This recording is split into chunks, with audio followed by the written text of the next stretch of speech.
Welcome to St Martin in the Fields, and welcome to great sacred music, and a special welcome to those joining us online or on-site for the first time. We're considering today the fascinating phrase green and pleasant land and its resonance throughout Scripture and history up to the present day. You have to remember that the Bible was written by people who'd spent a lot of time in the desert, so green and pleasant land was a very significant thing for them. And there are two themes that run throughout the Bible in relation to green and pleasant land. The first is innocence, the notion of green shoots as being the beginning before the flower comes out, and green becomes grey and brown and weary. So the first sense is a sense of possibility and beginning. And then the other sense is a sense of abundance. And that's a sense that's still very much with us. If you think about how our culture is captivated by the notion of scarcity of information, of knowledge, of revelation, and fundamentally you could say, and I would say, a sense of the scarcity of God. Whereas in fact the Christian faith proclaims that there is too much creation and too much God. Our difficulty is in taking in the too much that God is. So conversion you could understand as the transformation from a mindset of scarcity to one of abundance. We're going to start today, as we always do, with singing a hymn together. If you haven't got a sheet with you and you're in the building, then there's one just in the middle of the aisle you can go and quickly pick up now. We're going to sing, and you'll find it on the inside cover of your sheets, For the Beauty of the Earth. Folio Pierpoint was 29 at the time he wrote this hymn. He was captivated by the beauty of the countryside that surrounded him. It first appeared in 1864 in a book of Eucharistic hymns and poems called Lyra Eucharistica, Hymns and Verses on the Holy Communion, Ancient and Modern with Other Poems. It's a Eucharistic hymn in its origin and was originally entitled The Sacrifice of Praise, but the text was modified by the publishers of the third edition of Hymns, Ancient and Modern, in 1916, so it could serve as a general hymn. So we remain seated, the voices stand and lead us as we sing together For the Beauty of the Earth. Oh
We're now going to hear a couple of pieces, starting with a well-known setting of Jesus Christ the Apple Tree.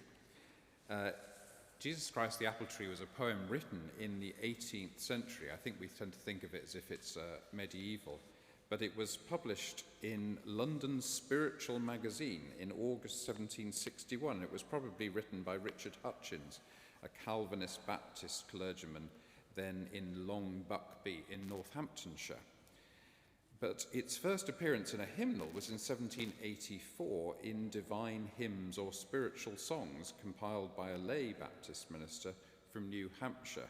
And from then on, it started to become thought of as an American song, which of course it wasn't originally.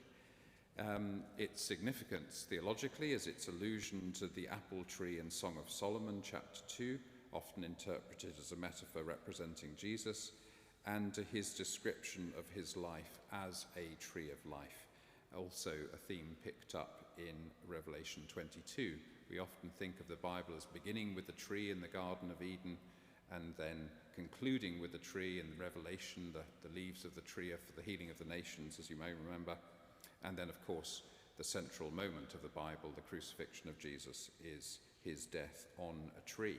So trees run throughout the whole story. Apple trees were commonly grown in England. There was an Old English tradition of wassailing or wishing health to apple trees on Christmas Eve, which is how this ended up becoming a Christmas carol. Then we're going to hear a second related anthem as the apple tree, which also picks up the allusion to Song of Songs.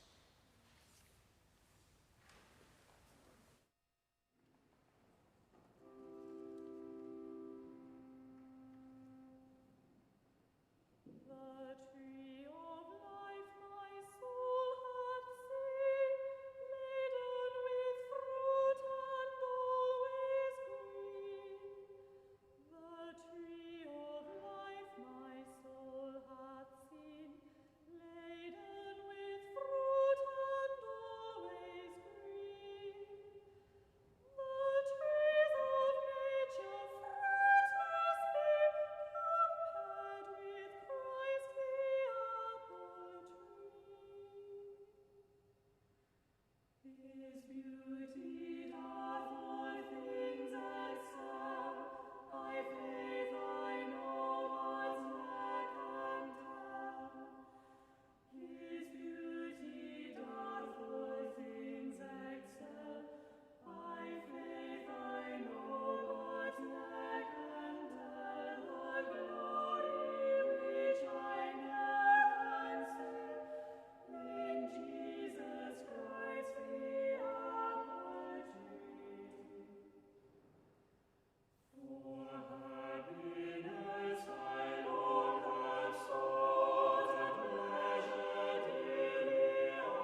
Well, when you hear the word green in relation to English hymns of the 19th century, you quickly find yourself with There Is a Green Hill Far Away. Mrs. C.F. Alexander, married to the Archbishop of Armagh. She was an Ulster woman. She wrote hymns to all the lines of the Apostles' Creed to help her godsons learn the catechism and prepare for confirmation. She didn't have children of her own. Her godchildren were bored as they were learning the catechism, so she wrote about a dozen hymns to help them learn the Christian faith. And There Is a Green Hill Far Away was written for the line, He was crucified under Pontius Pilate. It's a meditation of the cross where she sums up the traditional view of the atonement in the words, He died that we might be forgiven. He died to make us good, that we might go at last to heaven, saved by his precious blood. But not far beneath the surface, there's always in hymns of this generation something a bit closer to the heart of Victorian spirituality. So in this case, take the final verse, "Oh, dearly, dearly has he loved, and we must love him too, and trust in his redeeming blood, and try his works to do." The punchline comes at the very end. Let's enjoy this contemporary setting of There Is a Green Hill Far Away.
Well, it's going to be time for us all to sing again in a few moments, but I want to tell you a little bit about the story of the hymn that we're going to sing, because it's, as you've probably realized, it is the piece from which the phrase green and pleasant land is actually derived.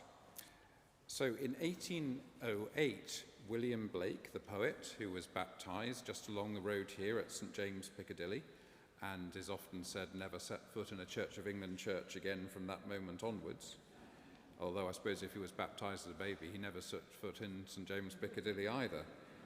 But he published in 1808 his epic poem, Milton, a Poem, in 2 books, one of a collection of his writings known as the Prophetic Books. And in the preface to that book, he published a poem called And Did Those Feet in Ancient Time. The poet was inspired by the apocryphal story that a young Jesus, accompanied by Joseph of Arimathea, a tin merchant, did you know, travelled to what is now England and visited Glastonbury during his unknown years. Blake asks whether a visit by Jesus briefly created heaven in England, and he contrasts that heaven with the dark satanic mills of the Industrial Revolution. So the first verse, as we now have it, has 4 rhetorical questions. He doesn't assert the historical truth of the story of Christ's visit. He asks whether his feet walked. He asks whether the Lamb of God was seen. He asked whether the countenance divine shone forth. And he then asks, was Jerusalem builded here? All rhetorical questions that don't receive answers. But then we get 4 answers. Bring me my bow of burning gold, and so on. 4 brings that start off the second verse. An exhortation to create an ideal society in England, whether or not there was a divine visit. Blake lived in London for most of his life, but he wrote much of his poem Milton while living in a cottage in Sussex, although it's been suggested by those who know that cottage well, which I think is now owned by the National Trust, that the desk at which he was writing was actually facing a wall. So the idea that he was looking out on the green and pleasant land may be untrue. But nonetheless, the phrase green and pleasant land has become associated with an identifiably English landscape or society. So there's the 19th century part of the story, but the story gets really interesting in the early 20th century because Robert Bridges, the poet laureate, published the poem in his patriotic anthology of verse, The Spirit of Man, in 1916, at a time when morale had begun to decline because of the high number of casualties in the First World War and the perception that there was no end in sight. Bridges asked Sir Hubert Parry to put it to music, and Parry changed the previously 4-by-4 verse structure into a 2-by-8 verse structure. But Parry, as you may know, wasn't at all sure about the patriotic nature of discourse in England during the First World War and the Fight for Right campaign that Bridges was supporting by publishing his book, The Spirit of Man. Parry actually ended up distancing himself from the performance of this hymn in the cause of patriotism during the First World War, but it was too late by then. By 1917, the hymn had been taken up by the women's suffrage movement and then became the Women's Institute favourite song. You may be familiar with the phrase Jam and Jerusalem, associated with the Women's Institute even to this day.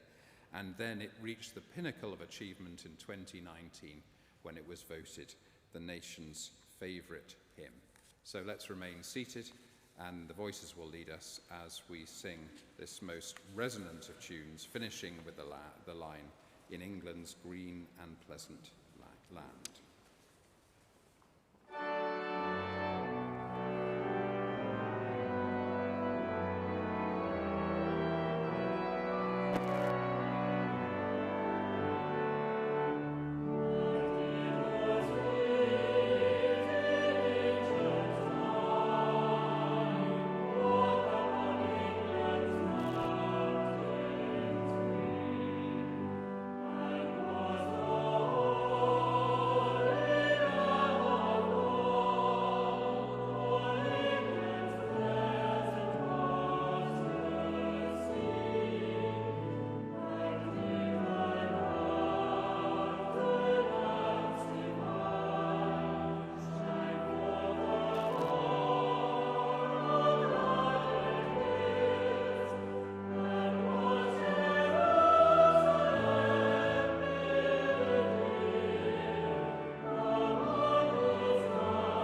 Still sung at the end of Labour Party conferences, which may partly account for the decline of the Labour Party in Scotland.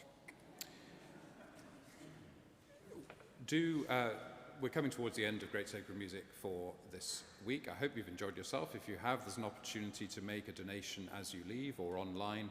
There are text opportunities, website opportunities, there's a scanning machine at the back, and there's even an opportunity to give cash. Do join us on Sunday for Choral Classics at 3:15. You can see details on the back of the sheets, and our next Great Sacred Music marks Independence Day in America a few days late. We're going to finish with a more secular reference to green and pleasant land. You might not think of it as being secular when you hear that it was written by William Byrd, and we think of William Byrd as the great Reformation, post-Reformation composer who harmonized Catholic and Protestant spirituality in the first choral anthems really composed in this country of the kind that we recognize them today. But he did tuck in the odd secular composition into his works, and this is called Though Amaryllis Dance in Green. It's a song about falling in love, regretting falling in love, wondering if it's ever really worth it, and all those kind of things that love songs tend to be about. Plenty of references to fertility and beginnings, and perhaps tucked in there references to Queen Elizabeth I. See if you can spot them. Thanks for joining us.